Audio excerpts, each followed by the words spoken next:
नहीं 2 राउंड लेने हैं। तो मुझे याद है एक दफा लेना था। मुझे याद है माँ ने बताया था 2 राउंड्स लेने हैं। टू मच कंफ्यूजन, माँ से पूछ लो।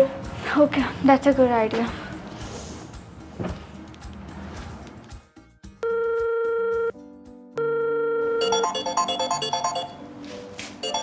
माहा, बेटा फोन बज रहा है आपका। माहा, फोन उठा लो। माहा, इस लड़की को।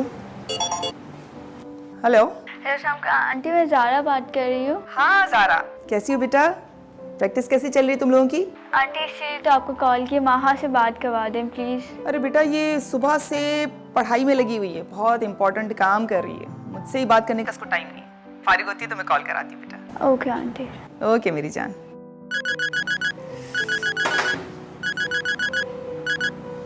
हेलो, मैं आयशा बात कर रही हूँ शीश सैलून से।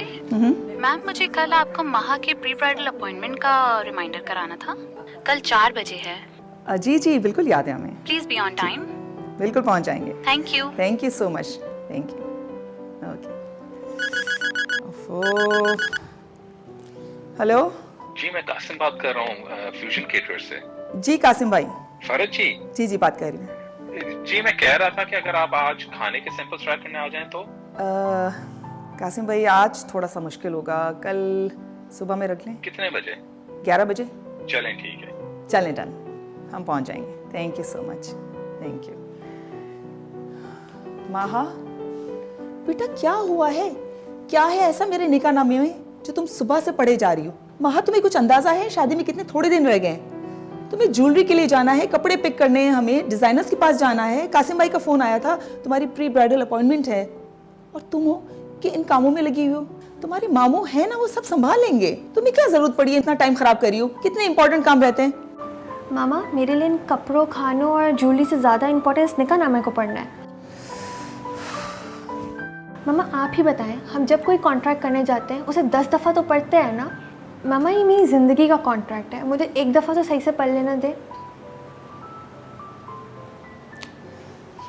कौन समझाए माहा तुम्हें?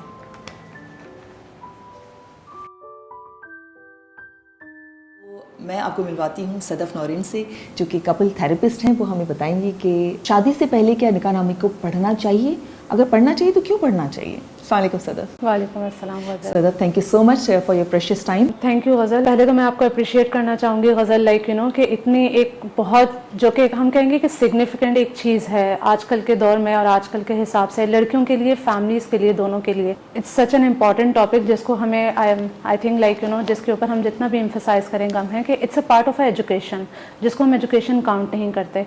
और जिस तरह आपने बताया कि हम इस चीज़ को रिस्पॉन्सिबिलिटी भाई, मामू, चचा, अबू इनके ऊपर डाल देते हैं। एंड जो पर्सन जो इस कॉन्ट्रैक्ट के अंदर खुद इंगेज हो रहा होता है, उस बंदे को इस बारे में कोई इन्फॉर्मेशन नहीं होती कि मेरे राइट्स क्या हैं बेसिकली। चाहे आप लड़का हैं, चाहे आप लड़की हैं, आपके बहन भाई, आपके चचा ताया, इनसे ज़्यादा सबसे ज़रूरी ये कि आप जिस रिलेशनशिप में जा रहे हैं आपका उस बारे में आपको पता होना ज़रूरी है। आपके पार्टनर ने आपके लिए क्या लिखा है, आपकी रिस्पॉन्सिबिलिटीज से रिलेटेड क्या चीज़ें मेंशन है, आपके क्या राइट्स मेंशन, रादर देन उस कॉलम को कट करने के बजाय उसके अंदर लिखा हुआ क्या है आपके लिए। हमारे यहाँ पे इस माशरे में बहुत सारी लड़कियों को ये भी नहीं पता होता कि डिवोर्स का जो हक है वो भी उनके पास होता है। And they always feel like नहीं, वो तो हस्बैंड देगा तो हो सकता है। And most of the time they don't go for this option, क्योंकि वो आपके उस सेक्शन को ऑटोमेटिकली क्रॉस कर दिया जाता है। ये जो आपने कहा कि एक तलाक का भी एक लड़की को राइट दिया जाता है कि इन केस कोई ऐसा प्रॉब्लम होता है, जो कि हमारे इस्लाम में गो के इसको नापसंदीदा एक एक्ट करार दिया है, लेकिन फिर भी हलाल है। ठीक है, तो अगर वो लड़की उसको हक को अपने इस्तेमाल करना चाहे तो वो कर सकती है। इसके अलावा क्या क्या छोटी छोटी मोटी सी बातें, तो उसके अंदर ये भी मेंशन होता है कि अगर लेट्स सपोज आपसे ये रिक्वायरमेंट की जा रही है शादी से पहले कि आप अपनी जॉब छोड़ दें, ठीक है, so your husband is liable to pay you like you know your pocket money apart from your household expenses. सही है, उसके अंदर ये चीज़ मेंशन की जाती है कि आपकी जो खर्चे, जेब खर्च जिसे हम कहा जाता है, आप एक अपनी चीज़ छोड़ें और जो आपकी अपनी ज़रूरियात के लिए भी, और ये आपका हक है। यहाँ पे इसको फजूल खर्ची काउंट किया जाता है कि तुम फजूल खर्ची के लिए मांग रही हो। ये बहुत ज़रूरी क्यों है? एक चीज़ ये कि इससे आपको एक सोशल सिक्योरिटी वाली चीज़ भी मिलती है। Social security what is that के जस्ट इन केस, जिस तरह हमारे पास कपल्स आते हैं अक्सर लाइक यू नो, और अगर उनकी आपस में पैचअप नहीं हो पाता, या एट टाइम्स अगर इंडिविजुअल भी आ रहे हैं person like be it a male और फीमेल जो भी आ रहे हैं and they want to proceed with the divorce, at times they don't know कि उनके निकाहनामे पे लिखा हुआ क्या है। अच्छा, उनको ये बिल्कुल भी नहीं पता होता क्या कंडीशंस लिखी हुई हैं, क्या क्लॉज लिखे हुए हैं, क्या चीज़ें लिखी हुई हैं। एंड व्हेन, और बहुत एट टाइम्स जो है वो कोर्ट की वो प्रोसीडिंग इस वजह से भी नहीं कर पाते क्योंकि उनके पास निकाहनामा भी नहीं होता, और जब निकाहनामा नहीं होता तो आपको ये भी नहीं पता होता कि उसके अंदर लिखा हुआ क्या है। तो देन बहुत सारे लोग इस चीज़ की वजह से, इस lack of knowledge, I would say कि लैक ऑफ नॉलेज की वजह से, या लैक ऑफ रिस्पॉन्सिबिलिटी भी है। दूसरी चीज़ ये कि जिस तरह देखें कि उसके अंदर कुछ चीज़ें ये भी लिखी हुई होती हैं कि ठीक है आपको लेट्स सपोज कि आप अपनी जॉब, जिस तरह हमारे यहाँ होता है कि भाई आप जॉब छोड़ दें, आप हाउस वाइफ बने, ठीक है, आप लेट्स सपोज आपके उसके अंदर मेंशन हुआ होता है कि आपको कितना जो है वो माहाना खर्चा दिया जाएगा।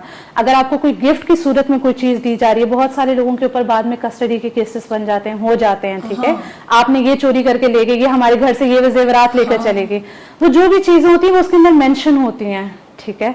आप इस निकाहनामे को, और एट टाइम्स बहुत सारे लोग उसको खाली भी छोड़ देते हैं, ठीक है, हाँ जो दिया जाएगा वो हमारे दरमियान होगा।